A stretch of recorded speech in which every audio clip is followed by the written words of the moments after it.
Hello friends, welcome to Gamya's world. ఈ వీడియోలో నేను సేమియా ఉప్మా తయారీని చెప్తున్నాను. ముందుగా ప్యాన్ పెట్టుకోవాలి. అందులోకి 1 స్పూన్ డాల్డా, 2 స్పూన్స్ ఆయిల్ వేసుకోవాలి. ఇది వేడెక్కాక అందులోకి పోపు దినుసులు, మిర్చీలు, ఆనియన్స్ వేసుకొని ఫ్రై చేసుకోవాలి. తర్వాత టమాటోని యాడ్ చేసుకోవాలి.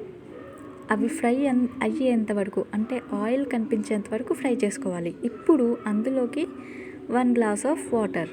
ఒకవేళ మీరు టిఫిన్ కొంచెం ఎక్కువ కావాలనుకుంటే 2 గ్లాస్ ఆఫ్ వాటర్ వేసుకోవాలి. ఆ నీళ్లు మరిగే ఈ ప్రాసెస్లో 1 స్పూన్ సాల్ట్ వేసుకోవాలి. ఎసరు వచ్చాక, అంటే నీళ్లు బాయిల్ అయ్యాక అందులోకి సేమియా యాడ్ చేసుకోవాలి. ఎప్పుడు కూడా సేమియాని నీటికి ఈక్వల్గా యాడ్ చేసుకోవద్దు ఫ్రెండ్స్. కొంచెం గంటతో తిప్పితే అది సాలిడ్గా కనిపించాలి. ఎందుకంటే మనకి సేమియా ఉడకాలి కదా. అందుకే ఎప్పుడు కూడా నీళ్ళు అంత లెవెల్లో ఎప్పుడు సేమియా వేసుకోకూడదు. సో ఇప్పుడు అది గంటతో కలిపితే సాలిడ్గా అయ్యేంత వరకు వేసుకోవాలి. ఇక ఫైనల్లీ మరిగేటప్పుడైనా లేదా లాస్ట్కైనా అందులోకి కరివేపాకు యాడ్ చేసుకోవాలి ఫ్రెండ్స్. ఇప్పుడు మూత పెట్టుకొని లో ఫ్లేమ్ మీద 5 మినిట్స్ దాకా అది అలా ఉంచాలి.